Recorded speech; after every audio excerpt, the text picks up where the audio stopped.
For centuries, there's been this incredible mystery hidden deep in the jungles of Central America. It's the story of this brilliant civilization that built these cities to rival any in the ancient world. And then, at the very height of its power, it just vanished. It left behind these magnificent ruins to be swallowed by the trees.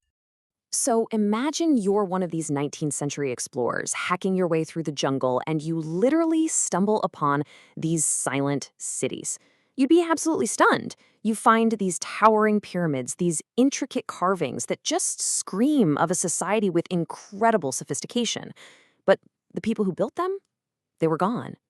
Just as the explorer John Lloyd Stevens wrote, it was a sight unlike any other. And that discovery kicked off one of history's greatest questions. This wasn't some slow, gradual decline. It was a sudden, catastrophic collapse. So, in this explainer, we're going to act like detectives. We're going to piece together the clues to figure out how this remarkable world came to such an abrupt and mysterious end. Now, our story actually begins way before those 19th century explorers. Picture this. It's the year 1695. A Spanish monk, Andres de Avendano, is lost in the jungle. He's starving, he's desperate. He climbs a hill, looks through the trees, and he sees it, this enormous stone pyramid completely tangled in roots. He had just stumbled upon the ruins of the great city of Tikal, a metropolis that had already been empty for almost 800 years. And get this, Tikal wasn't alone, not by a long shot. The scale of this whole thing was just staggering. This wasn't a civilization destroyed by conquest. The Spanish wouldn't even show up for centuries. No, this was an internal catastrophe.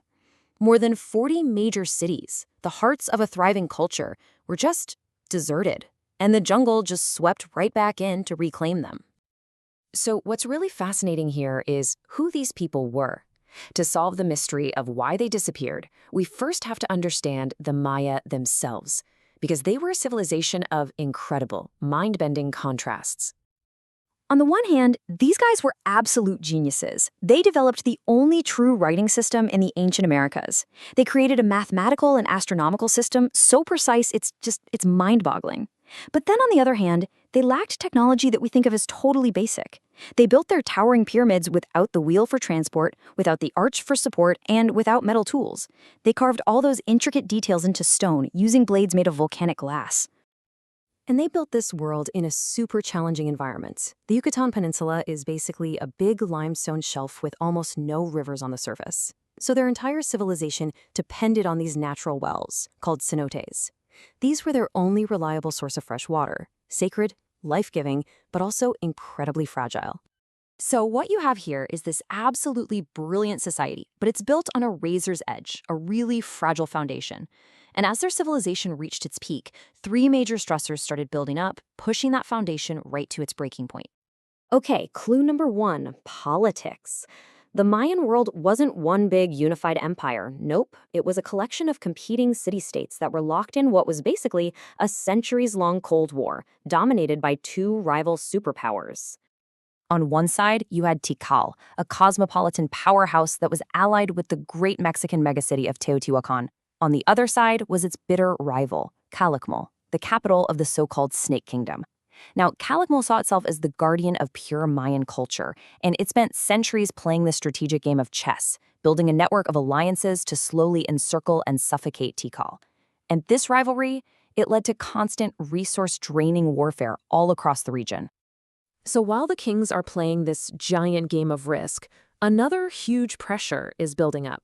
The sheer number of people living on this really difficult piece of land.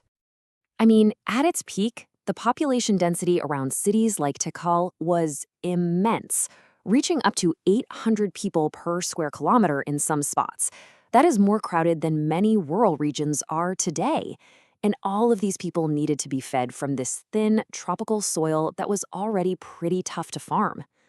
So to feed that booming population, and to get fuel for the fires they needed to make plaster for their temples, the Maya just cleared the land. And pollen samples from lake beds tell a really shocking story.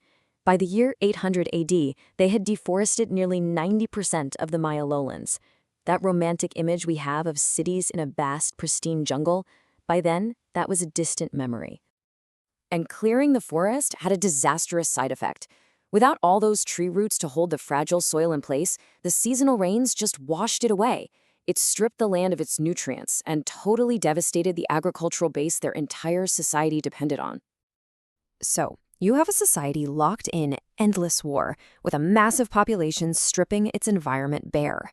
It was a civilization living right on the edge. It was a powder keg, really. And then, one final event came along and lit the fuse, pushing it right over the cliff. And this right here, this brilliantly shows you the sheer speed of the collapse. Mayan kings regularly put up stone monuments to mark their big achievements. It was a key sign of a healthy, functioning state. Around 750 AD, things were booming. But by 800, construction starts to falter. And by 900, it stops completely. The silence is deafening. So what happened? What was the final blow? Climate change. Sediment cores from the region show that starting around 760 AD, the Yucatan was hit by a catastrophic multi-decade drought, the worst the area had seen in 7 millennia. For a civilization already struggling for water, it was a death sentence.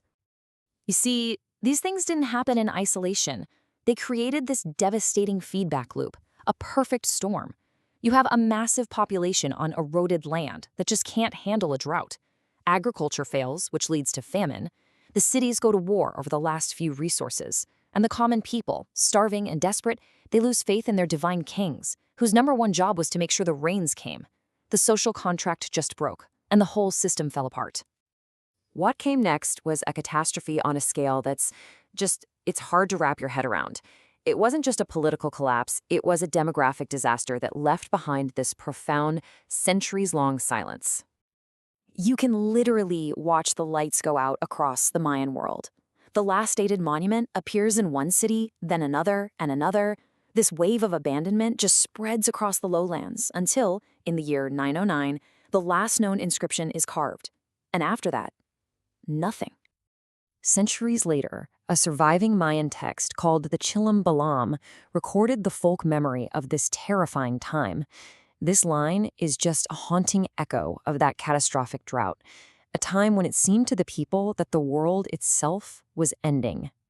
For a while, squatters lived in the empty palaces, scratching graffiti on the walls of kings. But soon, they were gone too. The great cities were never reoccupied. The jungle just took it all back, covering the pyramids. The meaning of their complex written language was completely forgotten for 1,000 years. An entire world was lost. The story of the classic Maya isn't just an ancient mystery. It's a cautionary tale. It shows how a combination of environmental degradation, climate change, and political instability can bring even the most sophisticated society to its knees. And it leaves us with a final and pretty pressing question to think about.